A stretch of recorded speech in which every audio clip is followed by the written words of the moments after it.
Hello my dear friends and welcome back to another Star Wars news update. In today's video we're going to be talking about the Book of Boba Fett and more. So without much further ado and without any more jibber jabber, let's dive straight into it. So we're going to begin with a big question that many fans have had ever since the trailer for the show dropped. Is Qi'ra going to be in the Book of Boba Fett? Given how connected her story is to that of Boba Fett in War of the Bounty Hunters, we've been speaking about how Emilia Clarke's character could possibly make a live-action return in the Book of Boba. I've covered the subject in the past when it was revealed that she played a big role in making the life of Boba Fett hell in his journey to bring Han and Carbonite from Bespin to Jabba's palace. So now that Charles Soule is giving Qi'ra her own spin-off comic series Crimson Reign, and with the rumoured Crimson Dawn animated series on the horizon, how much Qi'ra are we really going to see in the future of Star Wars? And more importantly, is she going to make an appearance in the Book of Boba? There is a lot to suggest that she will, but similarly, some sources are saying no. A couple of leakers have recently chimed in and they're adamant they've not heard anything about Emilia Clarke's live-action return. Star Wars Newsnet made this clear in a recent article. But then again, my dear friends, you have to bear in mind that the show is supposed to have quite a few surprises. We have heard rumours of Han Solo appearing, which could be the precedent for Crimson Dawn's leader at the time to make a cameo.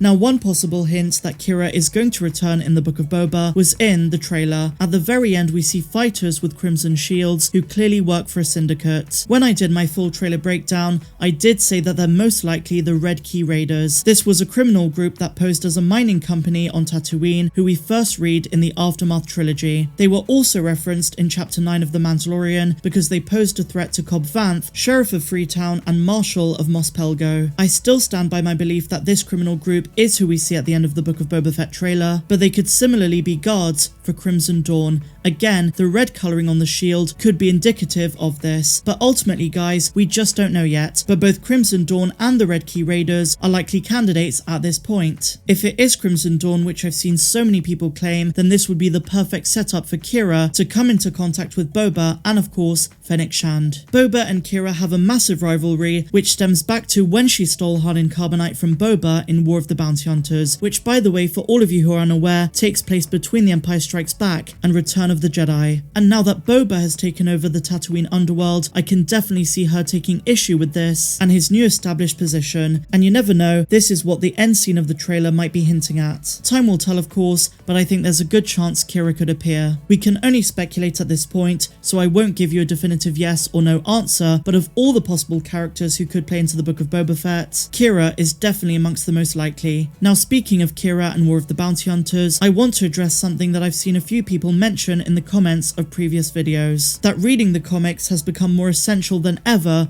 to understand Star Wars stories going forward. And the exact same thing can be said of the animated shows, because as we progress in the Mandalorian universe with the stories of Ahsoka, Ezra, Thrawn, Sabine Wren and others, fans who've not seen Rebels or watched the Clone Wars might feel left behind. With the Book of Boba, the same can be said of the comics. While Qi'ra does appear in Solo: A Star Wars Story, the comic series War of the Bounty Hunters and Crimson Reign expand her story so much more and give us insight into what she was up to during the original trilogy. Now look, Star Wars has always been known as a film franchise, but even back during the George Lucas era, it's always embraced crossover media. If you think back to the official tie-in novel Splinter of the Mind's Eye, published all the way back in 1978, Star Wars has a long history of tie-in published content. In the Disney era, things have been a bit bumpy. There have been issues of continuity, inconsistencies in storylines, but very recently they seem to be bringing back the importance of comics, novels and more. And little by little, the comics in particular are becoming essential reading for the films and series. The process began during the sequel trilogy, especially in the build-up to The Rise of Skywalker, when Charles Soule's comic The Rise of Kylo Ren told the character's entire backstory and told the truth behind the destruction of Luke Skywalker's Jedi Temple. In a massive way, The Rise of Kylo Ren set up Kylo Ren's redemption arc, revealing that Kylo never fell to the dark side, but rather was trapped by it. And now, with War of the Bounty Hunters, while the story is meant to tell the journey of Boba Fett from Bespin to Jabba's palace, Lucasfilm have been using the comic series to be an offshoot of Solo: A Star Wars Story, telling the tale of Qi'ra in her attempt to turn Crimson Dawn into a force that would strive to bring the Empire itself down. Now, in my opinion guys, the comics are worth checking out, but at the end of the day, it's really down to Lucasfilm to ensure that they don't isolate fans who've not read them. This is true of the upcoming Book of Boba Fett series, but also other future projects which do have a lot of tie-ins with the comics. I found War of the Bounty Hunters to be a mixed bag, but overall I very much enjoyed the expansion of the story between episodes 5 and 6, but the main problem I had was with Luke Skywalker. His character seemed really feeble, and you always get the impression that they sacrificed good writing when it came to how he was portrayed, in exchange for expanding the stories of other characters. But that's a different issue, I won't go too much into that. Let's go back to the topic. Honestly, if you're into Star Wars comics, they're definitely worth a read, particularly when you consider the fact that Lucasfilm were clearly trying to set up the Book of Boba Fett with a lot of plot points. That said, we don't know how much War of the Bounty Hunters material is going to be covered in the live action series, but there is of course a good chance it's going to help you understand why Qi'ra is in the position she's in, and maybe a couple of other links to key bounty hunters like Zuckuss, Forlom, Bosk, and so on. So that's my take on it, and if you've read War of the Bounty Hunters, do chime in the comments and let me know your thoughts on how it could affect the Book of Boba. We're all eagerly anticipating December the 29th,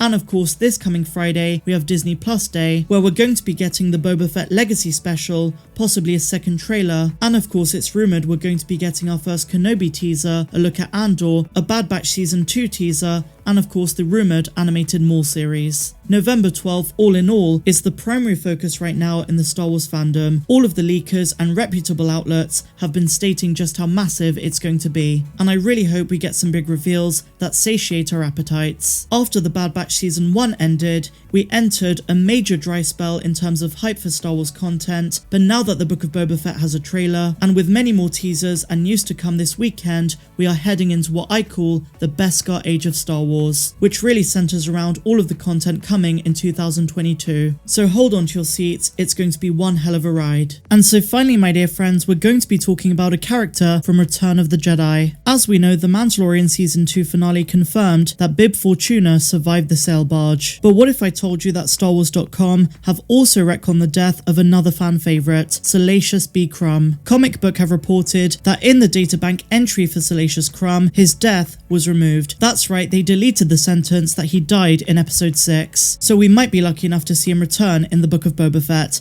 That would be a massive Easter egg and a very welcome cameo. But what do you guys think, and what do you make of everything we spoke about in today's video? Let me know your thoughts in the comments down below. If you enjoyed this video, please be sure to give me a big fat thumbs up, subscribe to the channel if you're brand new, and a massive welcome if you are. And also, if you're feeling generous and you want to contribute a little bit more to the channel, then consider becoming a patron. The link is down there in the description, and you get exclusive access to videos that are not found here on YouTube. But otherwise, my dear friends, may the force be with you always. I'm Star Wars Meg, wishing you a phenomenal rest of the day, no matter where you dwell in the galaxy. May the force be with you always, and I'll see you tomorrow.